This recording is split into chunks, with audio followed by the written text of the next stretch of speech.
For the third bonus episode in a row, I'm starting with a first-party NES game on the Wii U Virtual Console. It's Metroid. This, Super Mario Bros. And The Legend of Zelda were all downloaded the same day and recorded close together around late June/early July 2018. This will be the last bonus episode to open with one of these, and in fact the last NES game to appear in a bonus episode. I only did those 3 before I changed the direction of the show. As to my history with this series, I first got Super Metroid with my Super Nintendo for my 5th birthday, but didn't really get into it until I was about 7 or 8 because it was too hard for me at first. I've played the majority of the series since then, my only ones never played at all being Zero Mission and Federation Force. As for the game's story, it's the year 20x5.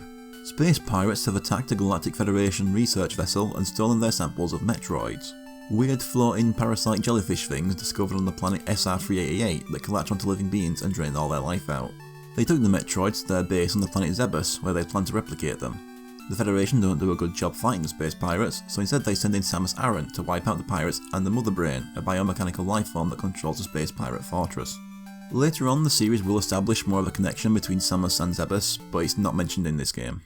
So I start, and first thing I do is run to the left, jump over the rocks and pick up the Morph Ball. Now when I press down, I can curl into a ball which lets me roll through small spaces.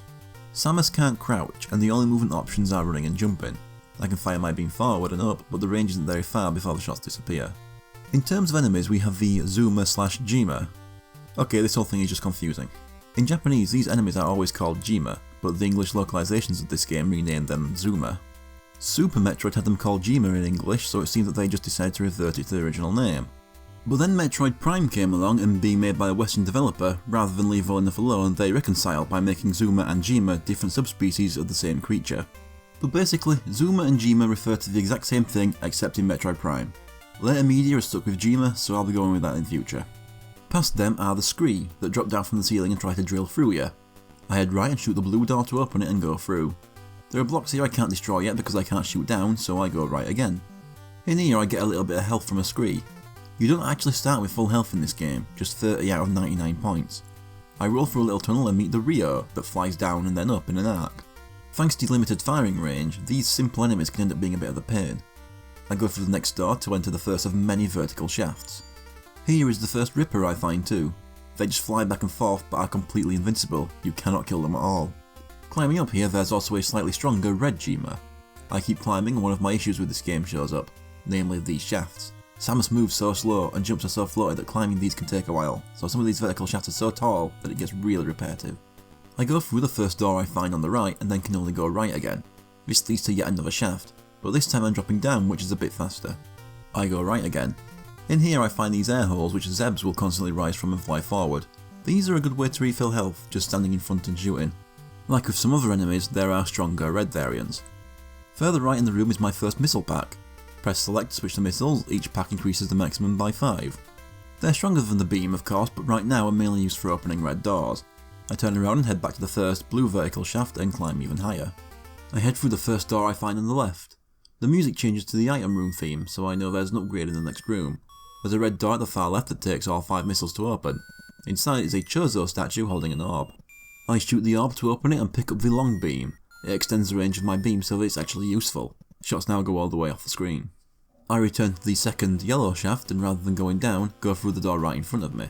In here we have lava or acid on the floor that damages me when I land in it, and a new enemy, the Waver. They move in a wavy pattern. A bit like a Medusa head from Castlevania, and they can be just as anger inducing. The long beam makes them more bearable anyway. They come in blue and green, they take a ridiculous amount of shots to kill too. I then land in the lava, underneath the platform, and get stuck for a bit, reducing me to just 3 health. I head to the next room and go right again, where the titanium Waver shrugs off my fire and bumps me to death. I get a password for if I quit the game and want to restart with this current progress.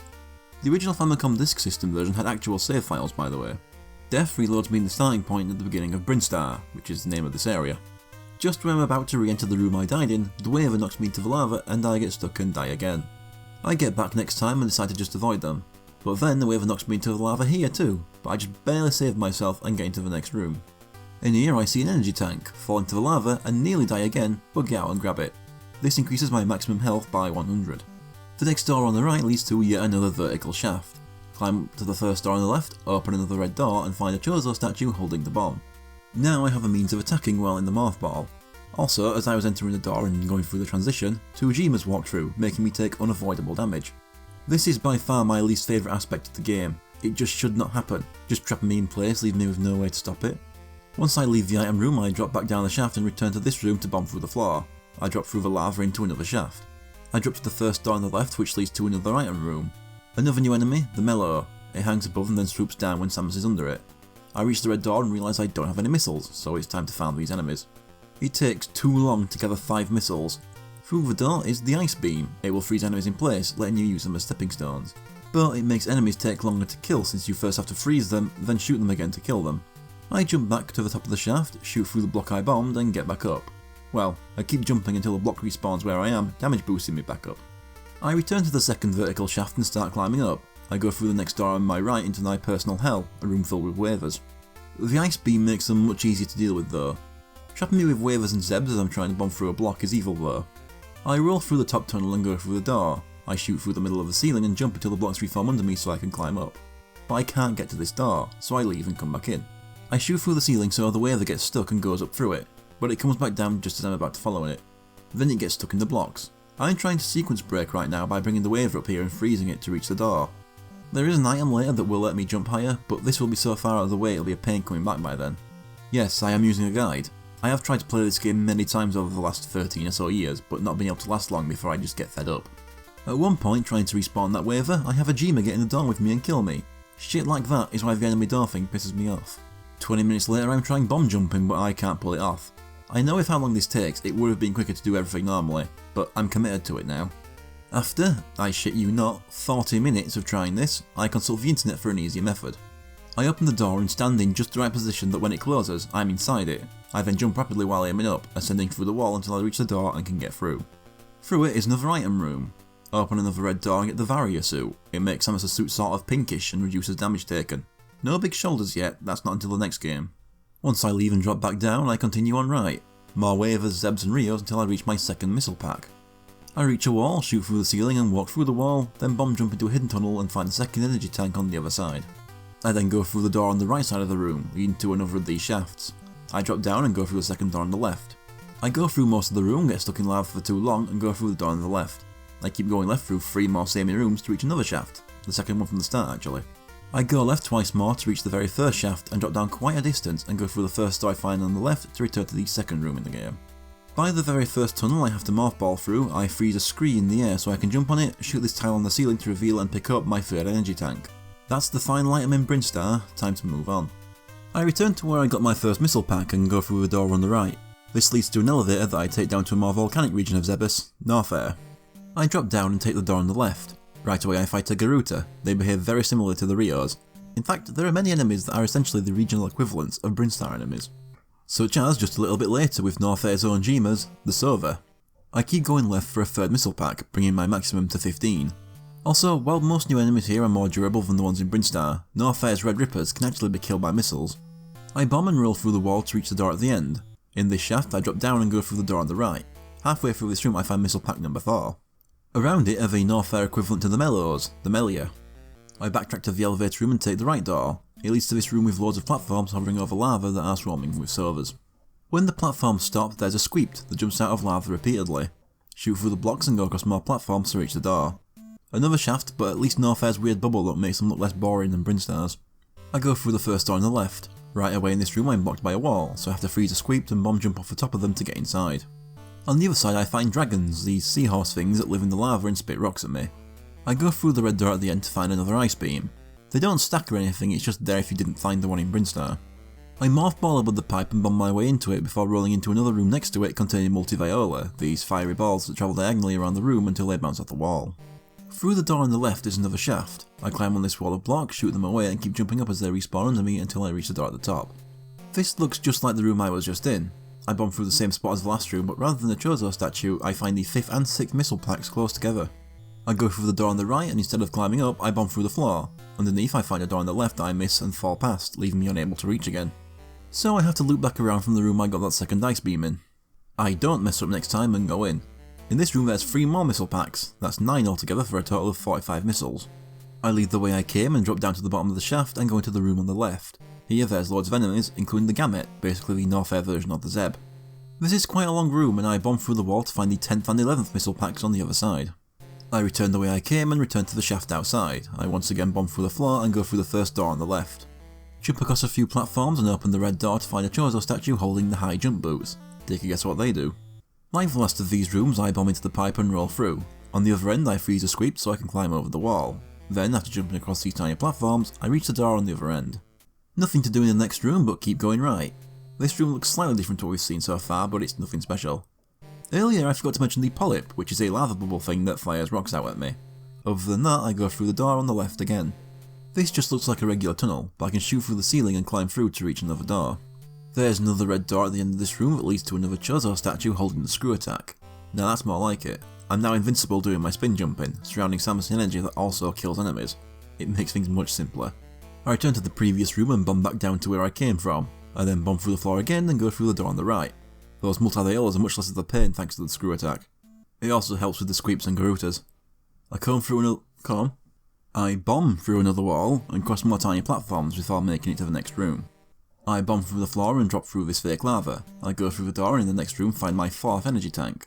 I return the way I came, back up through the fake lava and keep going left. When I return to the room I started from, I go left one more time. In here is more fake lava I can bomb down below. I then take the door left to a room with another new look. Yes, it's more bubbles, but they look different. North Air is a far more interesting place to look at than Brinstar. Just don't get stuck in lava in these rooms, it's a nightmare to get out.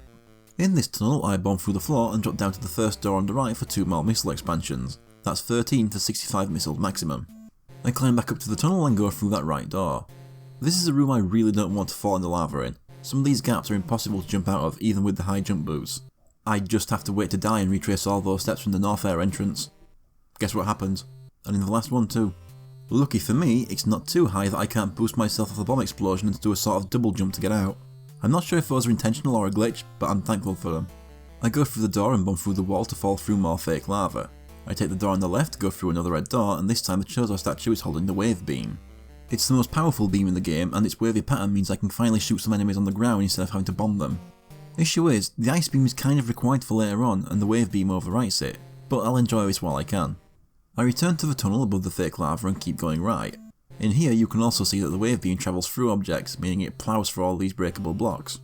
I bomb through the wall on the other end and find my 14th missile pack, the final item in North Air. So I backtrack all the way back to the entrance and take the elevator back to Brinstar, although as you can see I took a beating on the way back. In the end I choose to get myself killed to walk back to the first screen.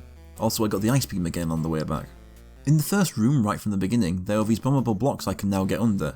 I go through the door at the bottom leading to the elevator that takes me to Brinstar Depths / Kraid's Lair / Kraid's Hideout / just Kraid. I love this place's music. Best track in the game. Right away we meet this region's Giga equivalent, Zila. I take the first red door I see on the right. In this room is the Giga, the Depths version of the Zeb, and the Sidehopper. These do as their name implies and are notable for me for being the only Metroid enemy whose name I could remember for years. Apart from the Metroids themselves of course. I see a missile pack but get sniped by a Giga and die. Next time I don't die and bring my missile count to 75. That's all that's in here so I leave, a Giga getting a parting shot as I'm in the door animation. I then cross the gap and go through the door on the left. A Giga kills me in seconds. Next time I bomb jump into the wall and roll through. On the other side I get my 16th missile pack and once again return to the entrance screen. Well, I get there by being killed by a scree on the way back. I drop down to the second row of doors and go through the red door on the left. Once again I bomb and roll through another wall to find my 5th energy tank on the other side. It's much appreciated too because it fully restores my health so I'm not stuck in a cycle of reloading with 30 health and dying quick. That's all to gain there so I go in the blue door opposite. I screw attack through a load of Gigas and Sidehoppers to get to the door on the other side. In this next shaft I drop through this fake piss lava and go through the door at the bottom. I go right again and once more through the red door. In here I get missile pack 17 and return to the previous room. I bomb through the floor and go through the door and it's Kraid, one of the high ranking space pirates. He shoots spikes out from his body while also throwing what I think are his nails. I can freeze him and his projectiles but they still hurt if you walk into them. Then one missile kills him. Surprise, it was a fake Kraid. Why is there a fake Kraid? I don't know. You might also notice that with the Varia suit, Samus' suit turns purple when switching to missiles. I don't know why, with the basic power suit just the visor and cannon change colour. I keep heading right through the room taking out menus, which are this place's version of the Mellow. When I get to the door, how the fuck does that Giga still hit me when it's already closed? In this next room I bomb the middle to drop through and open the red door on the left. In here's the real Kraid, whose first attack knocks me back and out of the room. Trying to missile him is a bit of a pain thanks to the spikes. I have more luck getting inside his space and shooting while taking damage. Considering I have so many missiles, I just keep firing until the hits get in and he explodes. For killing him, I get a 75 missile increase on my maximum, bringing my maximum to 160. But we're not done in this place yet, there are more items. First thing I do is jump into the lava and shoot this block to reveal an energy tank. It takes a lot of tries, but I eventually manage to roll into that gap to pick it up. That's the most I can have. I leave the room and go through the door on the right. I screw attack through the enemies and go right again to reach this awful shaft with tiny platforms, and this large wall of breakable blocks. Time your jumps with the respawn wrong, try again, you're booted out. Eventually I do make it to the door on the left, and here is my 18th missile pack and the last item in this area. I leave and have to climb this block tower a bit higher to reach another door. I hop across the platforms and go through the red door. I drop down the shaft and go through the door on the left. I go through the next door on the left, climb this next room to the first door on the right, go through that room, climb some more, and I'm back at the elevator returning to Brinstar. Now I have to return to North Air. From the entrance I take the right door twice, and in this shaft I drop to the bottom and bomb through the floor. I drop to the bottom here too and go through the door on the left. Another door to the left, and in the next shaft I go through the door at the bottom that takes me to the elevator leading to Lower North Air / Ridley's hideout / just Ridley. I don't like this place's music. I take the door on the left and once again go left in this white room. In the next room I shoot through the ceiling and go through the door hidden above. This is where I meet the halts that function just like the Rio and Garuta, along with this area's version of the Zeb, the Zebo. At the other end of this room is Missile Pack 19, bringing me up to 170. Next to that is the Giga, this place's sidehopper. I return to the previous room, drop back down and go through the left door. I bomb a hole here in the floor to drop under, then lose loads of health and I stupidly roll right into the lava rather than left. This lets me pass a wall I can't cross. Through this door there's an energy tank. There's 2 tiles in the middle that are fake and I'll fall through. Although I didn't need a guide pointing that out, when I was young one of my Super Metroid runs ended thanks to a situation exactly like this, dropping me in the Etakun room without me knowing the wall jump existed. I get the energy tank, but as I said earlier, you can only have 6, so this one just acts as a health refill. Still appreciated. I then drop through the middle and go right. Past the next room is this tricky jump. There's a missile pack in the opposite door, but I fail the jump and can't get back without looping the whole area, so I just move on for now. I drop to the bottom and go left. In here is another new enemy, the Viola. They're this place's Gima / Sova / Zila. I get a pretty good flow going on jumping across these tiny platforms, only for a halt to ruin it right at the end. It gets me stuck under a platform too, so it takes me ages to get out of the lava. But eventually I do and meet Space Pirate leader Ridley, who eventually does become Samus's arch-nemesis, but here in 1986 is just another boss. He's actually easier than Kraid, since he doesn't have those spikes to block my missiles with, just wavy fireballs. He takes a lot of missiles but eventually explodes, increasing my missile capacity by 75 again, bringing it up to 245. Out of the other side of this room is a purple door requiring 10 missiles to open. There isn't much to say about Ridley in his first appearance, so I'll just say that the vindication I felt when Ridley got confirmed as Super Smash Bros. Ultimate after over 15 years of wanting was unreal. I never believed that he was too big and found that in-joke incredibly obnoxious, so seeing it killed felt magnificent. Even when I play as him now, I still can't believe it's real. But anyway, in this next room I can run along the top of the lava to find another energy tank that can only refill my health, the last one in the game. I go back to the last split and take the right door. To the right once again is another shaft. I drop down and go through the door on the left. At the other end of this room is a missile pack, bringing me up to 250. I turn around and return to the shaft and start climbing. Through the door at the top, I just have to keep going left to get back to the elevator room, but there's still that last missile pack. So I loop around and use that jumping out of the morph ball trick to make the jump. In this room is the final missile expansion, bringing the total to 255. It's also the final item to collect in the game. With that done, I backtrack to the very first vertical shaft in Brinstar and climb to the door at the very top. I screw attack my way through the next room. After that are the statues of Ridley and Kraid. With them dead, I can shoot them to make a bridge appear to the door leading to an elevator. This one takes me down to the Space Pirate headquarters and research facility, Turian. It's in here we finally meet the Metroids. They'll latch onto your head and suck the life out of you, but more importantly, they're not as cute as they look in later games. The only way to damage a Metroid is to freeze it with the ice beam and fill it with missiles. Extreme cold is a Metroid's weakness, so if you don't have the ice beam, you aren't killing them. They're useful for helping me get back all the health I lost on the way here. Down at the bottom of this shaft is a yellow door that also requires 10 missiles to open. This second room adds Rinkers, the final new enemy. They aren't very harmful, a screw attack will take them out easy, but they don't drop health or missiles. In this room the Metroids tend to come in pairs, so if you just keep that in mind, you can keep both frozen while you deal with one. Through the red door and into the third room, which zigzags you down to the bottom along these platforms. Only one Metroid at a time here, which should make them easier to deal with, yet I still end up with the first one taking nearly half the health I gained back. Once I reach the bottom I end up getting 3 at once, but it doesn't end up a problem and I have another red door to open. Next room is more of the same, keep going to the left taking out Metroids. Then we reach this room. There are little guns firing bullets everywhere, rinkers, and these canister things called Zebba-type blocking the way forward. They can only be damaged by missiles, slowly thinning until they're gone. You've got to destroy them quick too or they'll regenerate. There are 5 in total and I get killed by rinkers dealing with the 4th one. Thankfully when I get back, I find that the Zebba-type I already destroyed will stay gone. When I reach the last one, I just see the front of Mother Brain at the edge of the screen. Once it's gone I start shooting at a case, breaking it open, but I die falling in lava. Next time I'm constantly leaving and entering the room with our Mother Brains, farming the Metroids for health refills. With my full health and nearly 80 missiles, I can mostly ignore the cannons and the rinkers and focus on just shooting Mother Brain. You can only damage her through the hole in the case. As she takes more damage, she starts pulsating faster and faster.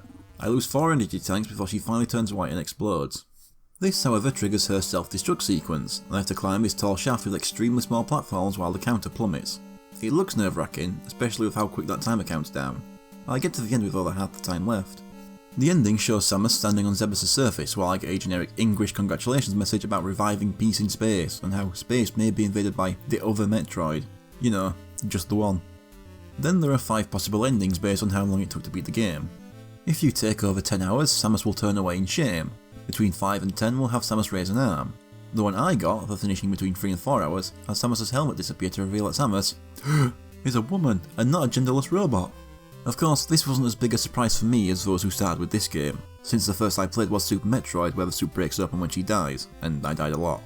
Apparently this was just suggested as a joke back then in the middle of development. It's a shame that according to people who worked on this game, no one remembers who suggested it. They may not even work at Nintendo anymore, so they couldn't even track them down anyway. After the credits, I'm sent back to the beginning of the game. I have all my suit upgrades like the Morph Ball, Bomb, Screw Attack and Varia suit, but my missiles and energy tanks are gone. Since I'm used to the game's layout at this point, I go for the best ending. I don't get every item, just the more convenient ones. Beating the game between 1 and 3 hours has Samus' entire suit disappear to have her in a leotard, but I got it in under an hour, which has Samus in a bikini. Getting either of those 2 endings restarts me as Samus in the leotard. The reason for it now being pink and Samus' hair being green is because I'm still restarting with the Varia suit. Without it, they're the same colours as in the ending. There's no gameplay changes here, just an alternate set of sprites. It does make the Morph Ball have horrifying implications though. What actually happens to her? The sight of Samus outside her suit was always kept as a reward for quick play throughout the first 4 games, and even the first Metroid Prime simply had seeing her face as its ultimate reward. It wasn't really until Zero Mission and then Zero Suit Samus' reveal in the first Super Smash Bros. Brawl trailer that we started to see her outside the power suit more often. I know some people don't like this, preferring it to be kept a reward for people good at the game, but I have no problem with it. Simple fact is, it's been 34 years, it's not a surprise and it's not a secret anymore. With the many female protagonists that have turned up after Samus, still clinging to the "whoa, a woman" ending would just come across as silly to me. Still having those endings is fine I think, but limiting it to those endings and still pretending it's a secret would just be laughable. That having been said, if a glimpse of Samus beneath the suit is going to be used as a reward for playing good, actually make it worth it. If you're doing helmetless Samus, actually make it helmetless, not what Super Metroid did. I mean, what even is that? What's the point? But yeah, I beat it again, and this time Samus is tanned with bright yellow hair. No endings change, I still get the same bikini ending. Metroid is a hard one for me. It's a game I respect for being the first in the series I really like, but I did not enjoy myself much playing this game. I did these 3 NES games in this order deliberately. Super Mario Bros. First as the timeless one that holds up exactly as it did back then. The Legend of Zelda as the one that doesn't hold up as well, but can still be enjoyable. And then this. Without a map, everything just looks the same, and as I said in the first Phantasy Star video back in episode 1, doing busy work outside the game to make my own map holds no appeal. Even then, Samus only feels right walking in a straight line and jumping forward. Any combat or climbing those thousands of shafts just wasn't enjoyable. Also, this much praised sense of isolation I just never felt at all. All I felt was tedium. I despise the criticism, hasn't aged well 90% of the time for games. It always feels like such a lazy thing to say, and usually comes out when someone wants to criticise or write off a well-remembered game without putting the effort in, or doesn't want to just say, I didn't like it myself. So they just put out a vague, it hasn't aged well with no elaboration as to what specifically hasn't aged well. I bring this up because Metroid is one of those games that I truly believe has not aged well, and I hope I at least justified my usage of that phrase here. That having been said, I wouldn't rank it in the bad section. I can feel bits of the good game lingering around sometimes, and my second and third playthroughs with the layout fresh in my head I did enjoy more than the first playthrough. So I couldn't rank this game below Sonic Drift or Bionic Commando. But at the same time, were this not the first Metroid game, I wouldn't have given it the time of day and all these extra attempts over the years. Not my least favourite Metroid though, there's still one I like less. And no, not that one.